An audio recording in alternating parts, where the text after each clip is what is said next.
KDB.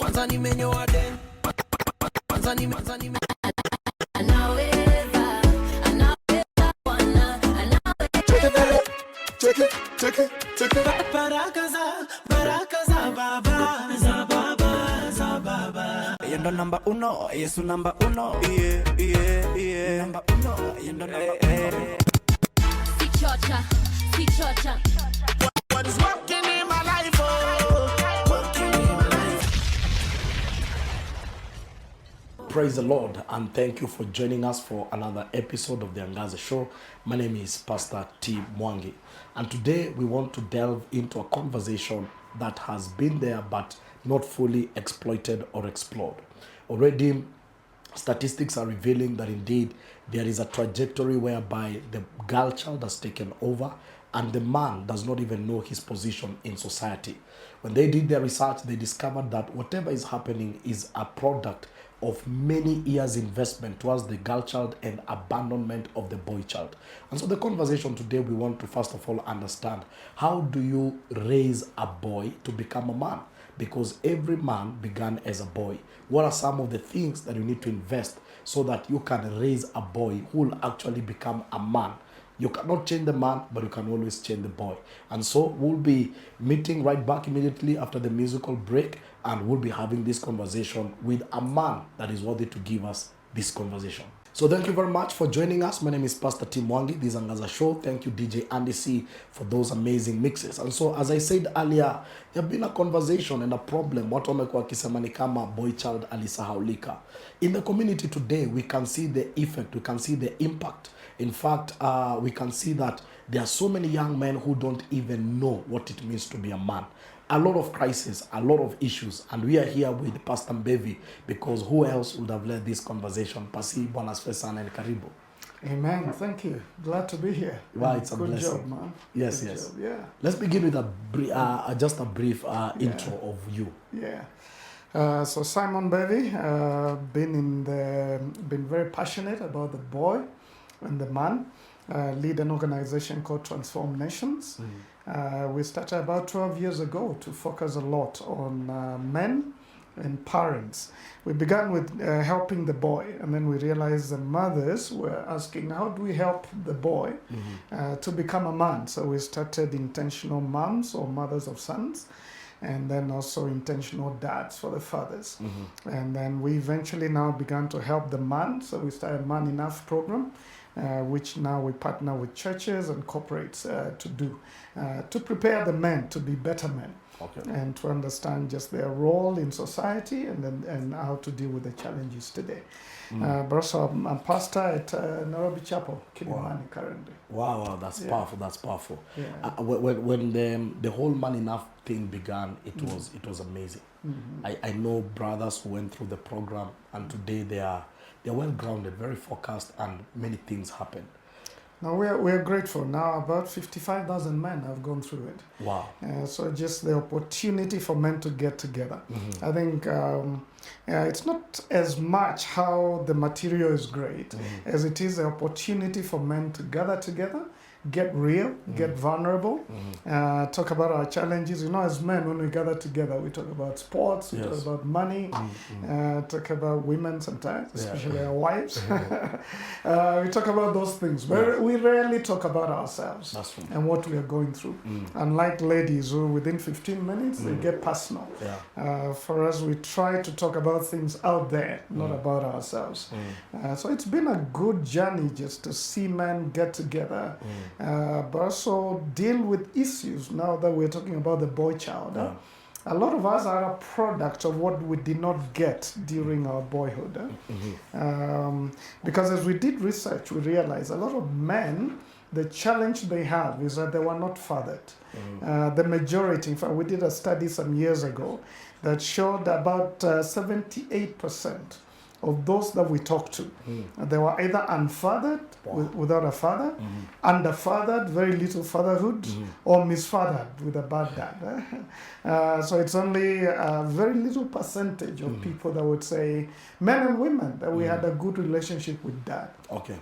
And I actually say it's not really a boyhood crisis, it's a father crisis. Because boys don't make themselves men. Okay. They are made men by watching their fathers getting this. Fathers are the ones who transfer the baton of masculinity for the next generation. So the best prediction of the quality of masculinity tomorrow is the fathers today. Wow. If we have challenges as fathers and we don't understand who we are as men, then it's going to be impossible for the boys to become good men tomorrow. Okay. So I think as we look at the boy, we need to look at those who make the boy a man. You've spoken about the fathers, and you've shared 3 categories, you know, underfathered, not fathered, and those who are literally fathered. Yeah. Maybe would you expound on some of the things that can fully explain what it is to be underfathered? Yeah. Because there are men watching, and they feel like, I'm here, and and my boy is here, and possibly underfathering. he's underfathering. Yeah? Yes. So what is that thing that we can say when 1 or 2 or 3 things are done, we Yeah. are now doing the real fatherhood? Okay. So I think we talk about the 5 P's of a father. Okay. We talk about being present, and that is the most important, yet for the modern man, the most difficult. We did a study that showed an average father in Nairobi, Christian father, spends only 9 minutes with their family a day. Wow. 9 minutes. Wow. On average a day. 9 minutes means interactive, active, participatory. Just being in the house Okay. with the family. So he may be there but not really engaged. But it's a very short time. We get so busy that we don't give the presence. And I always say the greatest present a father can give to his children is his presence. If he's there. Because we can provide remotely, we can do a lot of the other things remotely, but if you're not really there, then you're not giving the best of yourself as a father. So present, number 1, or presence. Number 2 is provision, and that one we tend to do pretty well. Most of the fathers, sober fathers, would know that it's a role to provide. The next one is protection. And protection nowadays is about also technological protection. A lot of fathers are there, but they don't care what their children are watching on phone.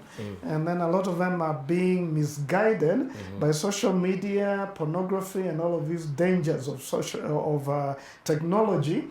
And their dads are not aware, and they're not providing guidance for that. So protection, physical, social, technological, all of the different ways that we protect. The next one is being a priest. And whether you're a Christian or not, fathers really provide guidance in terms of values. When children hear their dad say this is wrong and this is good, they pick that very strongly. When they're very young, they get a lot of that from their mom. But between 8 and around 16, 17, the most important voice in the life of a child, male or female, is really the father's voice, emphasizing the values and the faith and modeling that for them. So priests, fathers are like priests to their own children. Yeah. And then lastly is being a prophet, telling them who they are and what they could become. Wow. And affirming them in their femininity and masculinity. And it's interesting, I was talking to a 48-year-old lady. She was telling me, I'm not married, pray for me, and she was a pretty lady. And I asked her, how come you're, jokingly, for context, I was with my wife there. So I asked her, how come you're so pretty and you've not gotten married? The men should be talking to you. I said, actually, a lot of them come to me, but when they begin to tell me I'm pretty, we part ways. If I mention I'm pretty 2 or 3 times, we part ways. I said, why? Because you're pretty. She said, I don't think I'm pretty. I think I'm ugly. So who told you?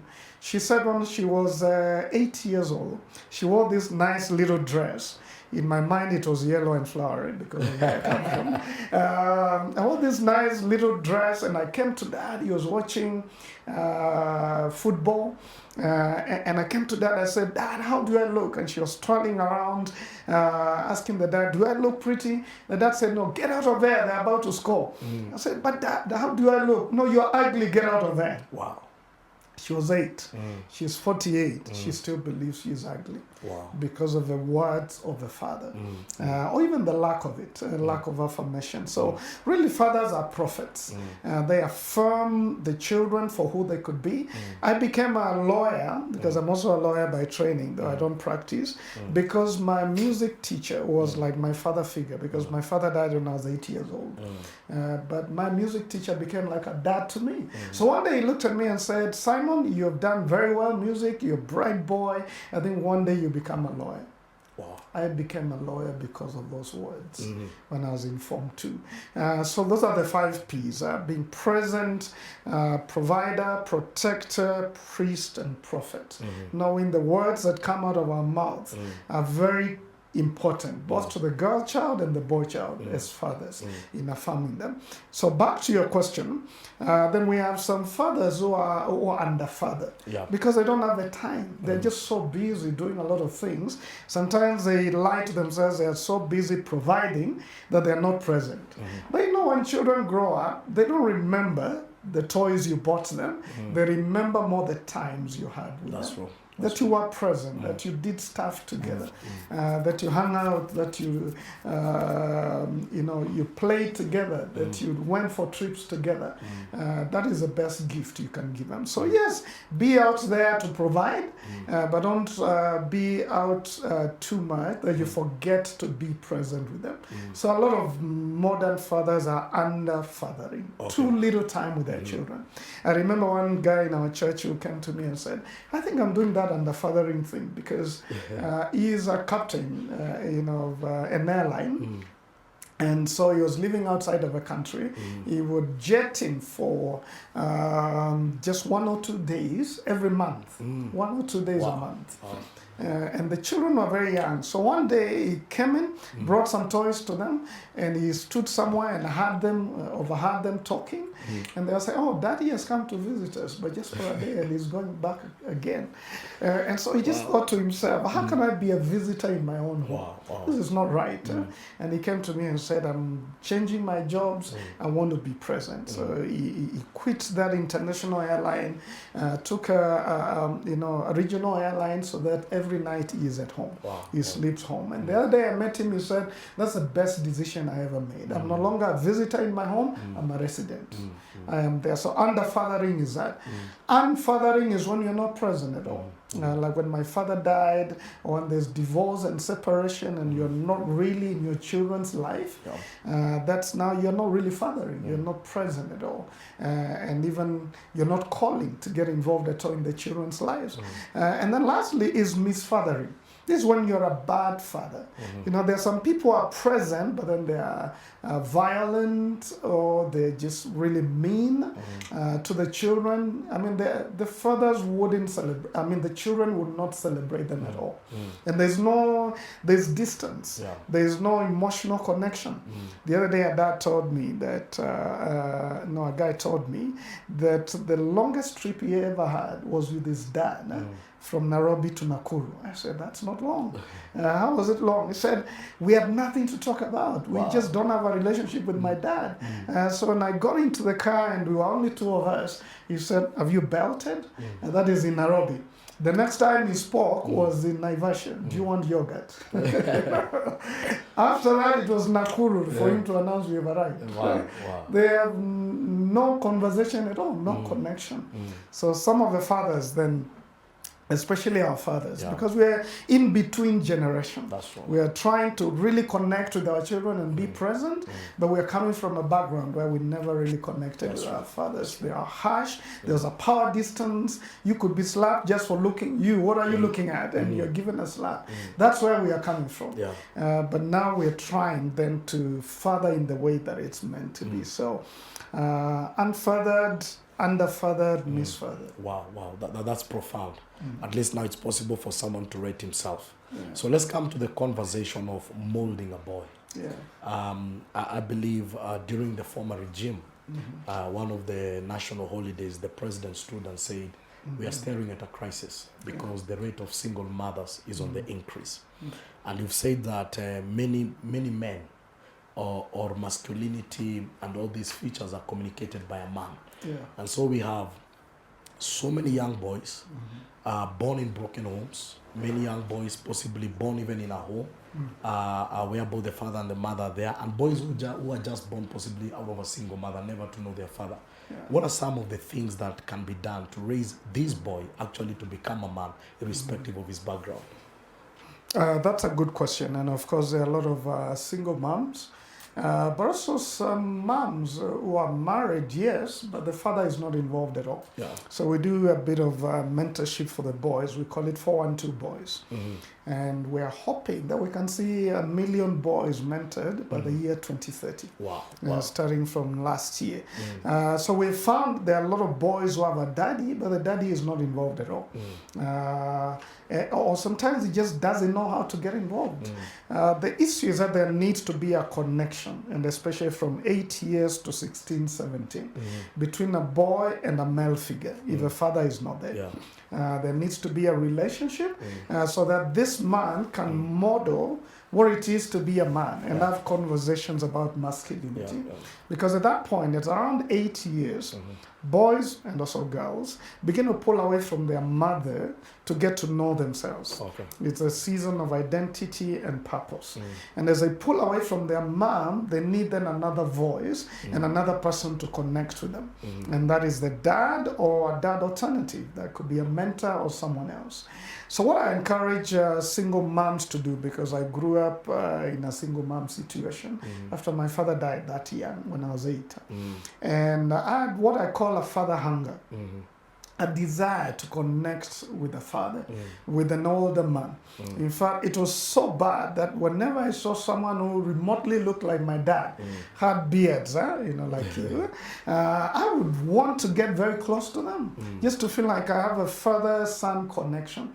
And my music teacher was that kind of a guy. He had beard, so I really now loved music just to get close to him. And I'll never forget in that Form 2. That time he taught me I could be a lawyer. He actually invited me to the front and he told the entire class to celebrate me, and then he gave me a hug. I remember the hug because he had just shaved his beard. So some things were pricking me. But it felt so nice. It felt like there was a transfer of something. And he just spoke to me. So I would say that we need either fathers or mentors to model and define masculinity for the boys and to interact with them. That interaction is very crucial. And when we talk about defining what masculinity is, there are especially 3 things. I should say the weight of masculinity sits on a 3-legged stool, African stool. And the 3 legs are, number 1, honor. And honor is about character. So a man who can model what it means to be a man of honor, to have character, to say the truth, to be honest, to apologize when we do something wrong. So modeling that, but also talking about it with the son or with the young person. Number 2 is so honor, duty, responsibility. There's something about a boy being told by an older man, this is your responsibility, do this. And then the man also modeling that. Like I have a son, and I want him to see my role in the home, because one day he's going to be a husband and a father. And as he watches me play my roles, then he sees this is who I'm supposed to be as a man. So hanging out with the boy as you play your roles, but also being able to tell the boy, these are your roles. This is how you respect girls. This is how you talk to older people. This is what you do to take responsibility of your own life. This is how when you do something wrong, you say, I'm sorry, and take responsibility over that. So honor, duty, which is responsibility. And lastly, is care. There is a man, you use your masculine power, position, and privilege to care for others, not to hurt others, because we have power, as men. We have a privilege in the community that God has given us leadership of a home as husbands and fathers and in relationships, right from the beginning, from Adam. And so we need to use that well then to be able to affect others well. A lot of times we fail as men in that area of responsibility, because then we step back, and that's why Adam failed. He was there, he said nothing, he did nothing, when the woman was being lied to by the serpent. He didn't defend her. He didn't contradict the lies of the enemy. He just stood there and got passive. And it's to train the boys not to be passive, to rise up into being men of honor, men who are responsible, and take initiative to do what they need to do, and men who care for others, whether it's the weak or the women or others around us, that they care for them. So we're talking about really helping this boy by modeling, by teaching, and by correcting them. And having our voice speak into their lives and affirm them, call them out to be the men they're supposed to be.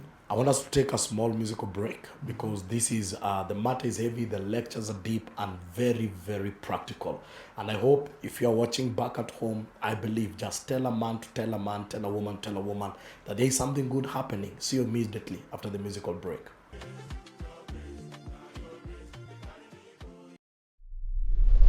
Well, thank you very much, and thank you for DJ Andy for the amazing mixes. And so we are here having a conversation about how to raise a boy to become a man.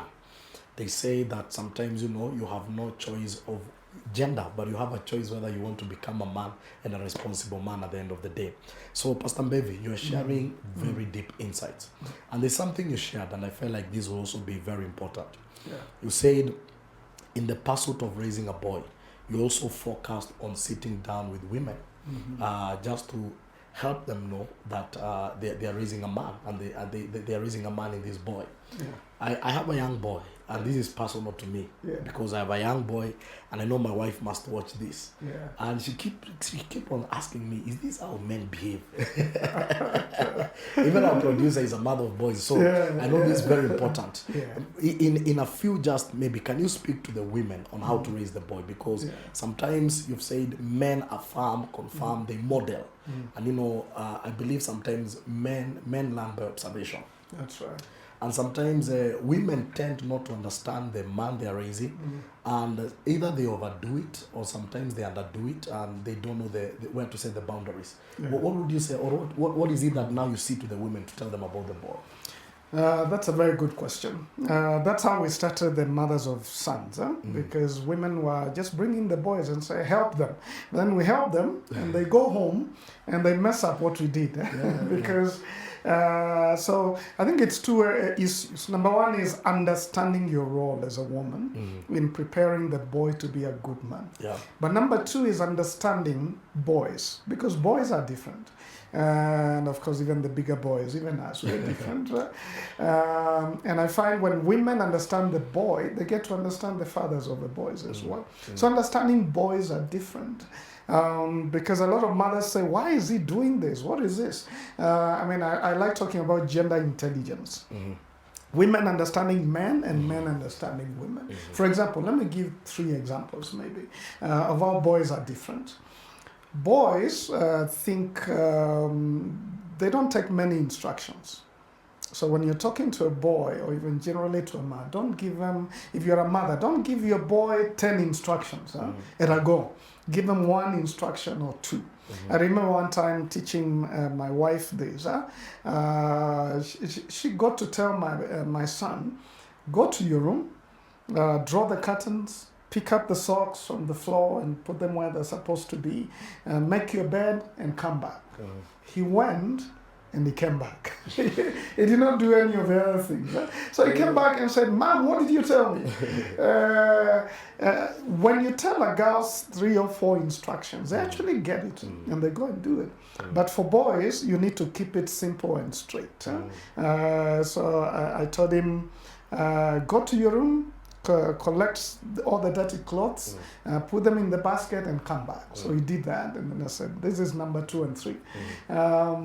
In fact, even for HR practitioners, I tell them, if you're writing a memo to the men, make sure at the end of it, if it's a long message, at the end you say, and this is what I'm really saying, and summarize it. Even for preachers, when we preach and give too many stories and don't come to the point, the men forget.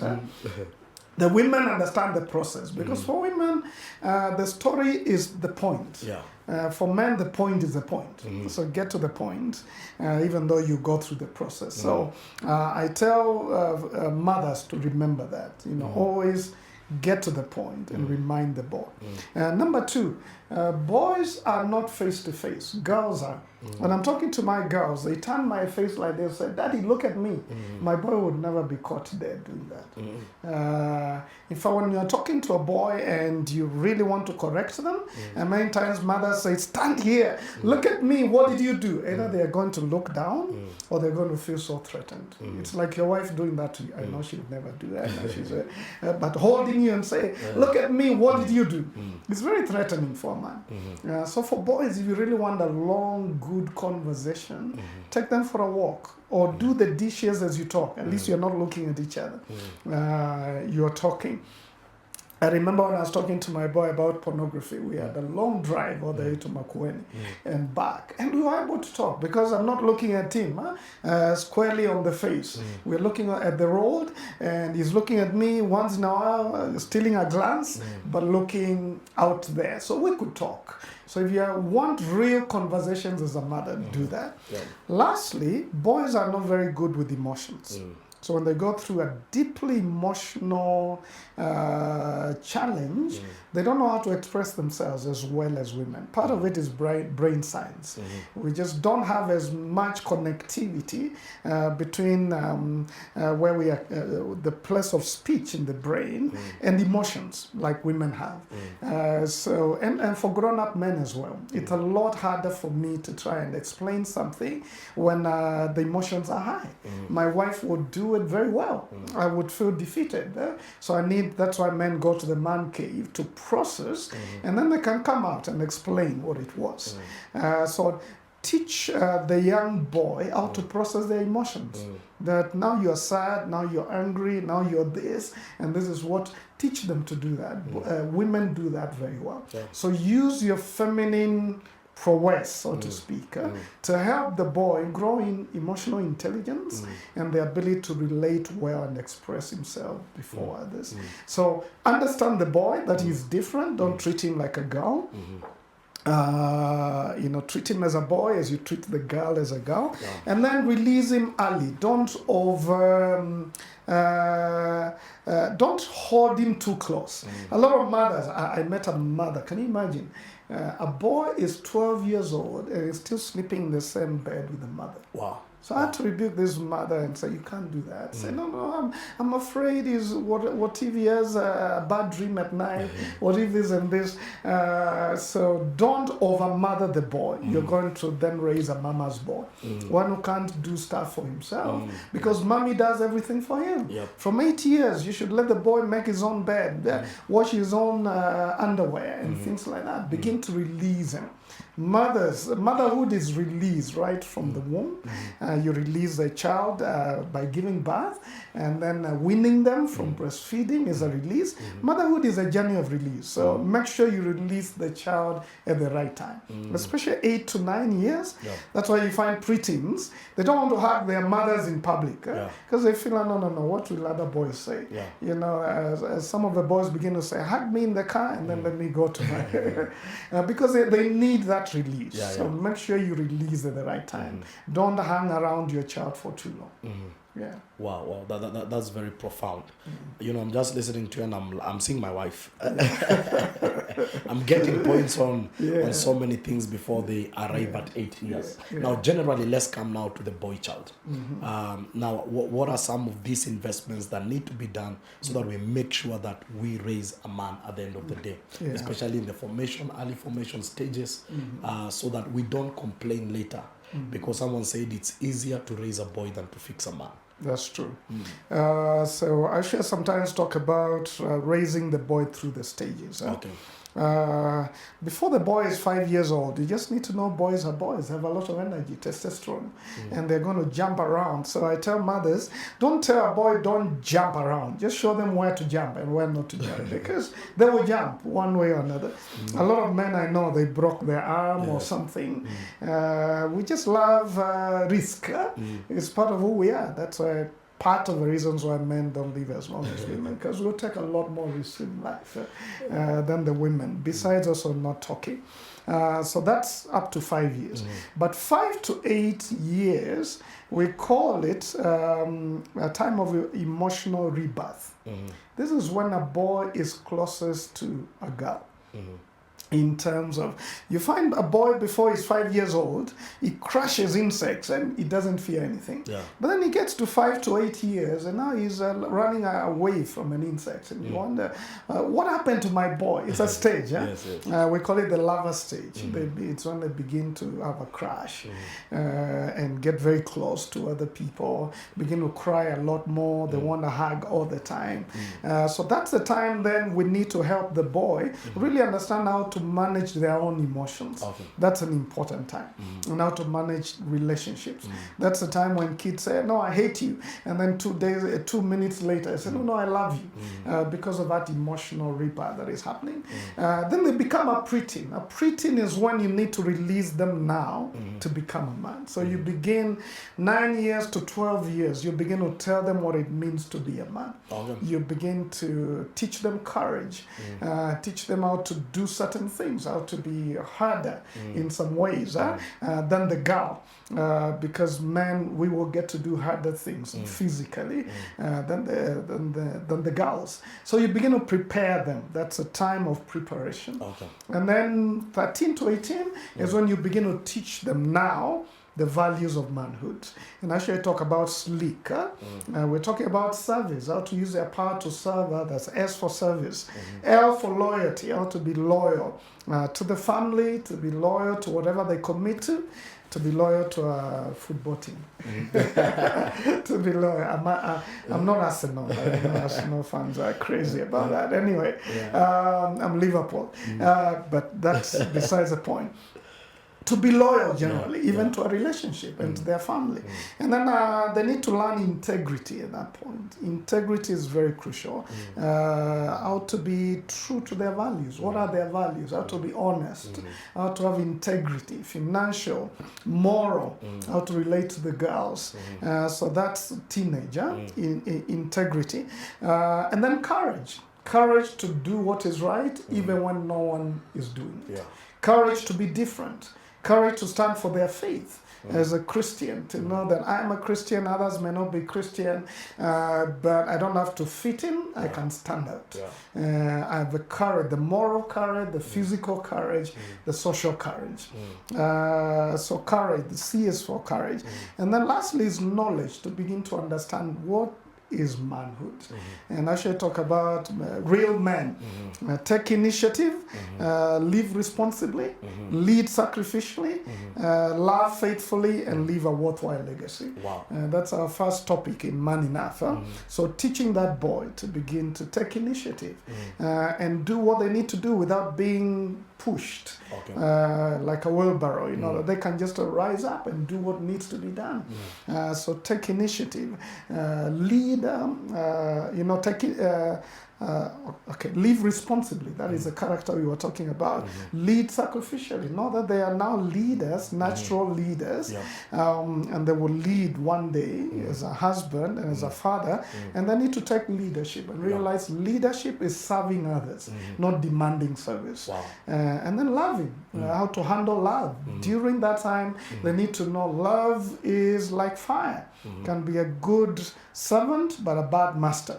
So how do you manage love in a way that it doesn't hurt you, doesn't hurt others? And lastly, knowing that as men, we carry a name.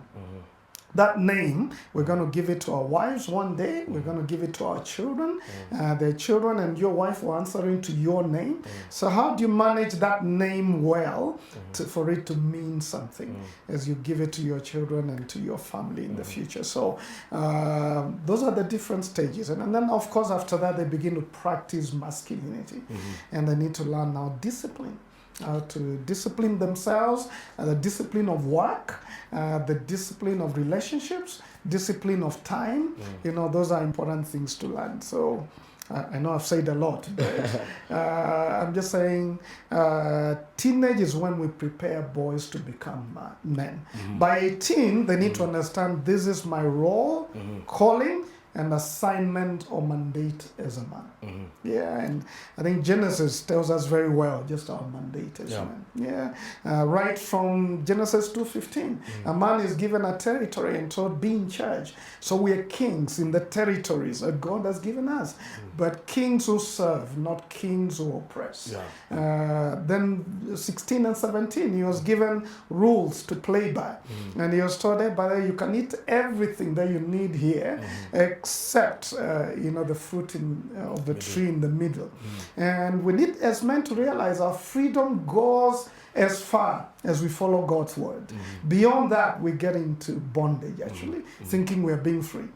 Freedom to alcoholism, to immorality, to things like those lead us into bondage. So the freedom to keep the rules, to live out life well.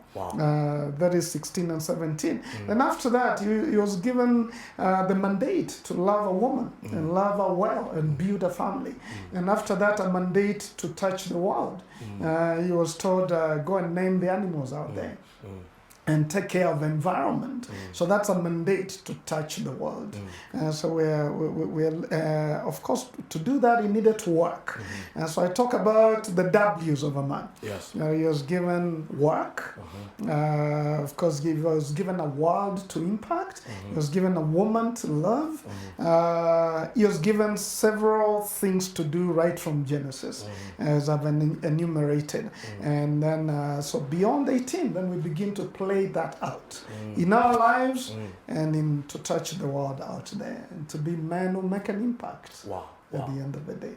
That's a whole curriculum. I feel like we need to give guys a certificate and do a graduation of boys to men, part one. Let me ask, just as we conclude. Yes. Someone has gone through the teenage phase and all these things you've mentioned. They never, nobody was there. They've just figured out life. Is it too late for them? I always say it's never too late until you're the late. As long as you're alive, you can fix. I remember one guy who came to Man Enough, and he was 80 years. And he said, I know I've messed up a lot. I've hurt my family. I don't know where to start, but I just want the remaining years of my life to do well. He eventually died a few years ago. He died at 88. Wow. But I remember before he died, he came and said, I'm so glad I came to that program. These last years of my life have been the best. He even actually went back to his children and apologized. And said, I hurt you guys very badly, but I never knew what I was doing. Now I know what I'm doing, so I want to say I'm sorry. So there's always a chance, and that's what the gospel is about. The Bible always gives us a second chance. So whether it's 80, whether it's 20 and you've already messed up, I think life is about looking back and beginning to realize this is where I've done some mistakes. These are the gaps I have, and this is how I can get to a point where I have full masculinity. I didn't have a father, so by the time I got married, I realized I had many gaps. Some of them were practical gaps. I remember for a few weeks, nobody closed the gate when I got married. Why? Because in my mother's house, because my dad wasn't there, my mom was always the last one to go to sleep and close the gate after she has done everything. And then my wife, because she grew up with a dad, she expected I'm going to do it. So both of us thought the other was done. A few months later is when we realized the door was always open. Those are practical things that I just needed a man to help me. So I would say it's never late. You'll always realize the gaps. Once you realize the gaps, you need to be man enough to go back and fill in those gaps. And we can always find ourselves restored. Amen. I think this conversation we can't finish. Because I believe there are many layers, but I like what you've just said as your last statement. It is never too late unless you are the late. So if you are watching, I believe there are insights, there are things you've learned. Some of you are watching as parents, some of you are watching as young people, some of you are watching as mothers that are raising boys. I believe there's something that you've picked, and the most important thing is to apply what you have learned. This has always been the intention of Angaza, to inspire you, to equip you, and above all, to glorify Jesus. So see you immediately at the Crossroads segment. Well, welcome back, and this is the Crossroads segment. I remember when I was a young boy, there is one prominent preacher who took a lot of time to discuss matters men, and that is Bishop T.D. Jakes. I believe he brought a revolution when he began, talking to men. And there's something that he said. He said one day he stood before the mirror, and when he was looking himself on the mirror, his son came and stood on the mirror, and he was using the shaving scissors, and he saw the boy there. But when he looked at it, he saw a reflection of himself when he was young. But he also realized the boy was also looking at a reflection of himself when he was going to be old. And he said something very powerful. There are many men who are standing before an empty mirror. There is no reflection of who they are going to be. And so they have to figure out life, and that's why we have men who nobody raised, who nobody mentored, and even nobody spoke to. They could look like a mess to us, but that man stood on an empty mirror.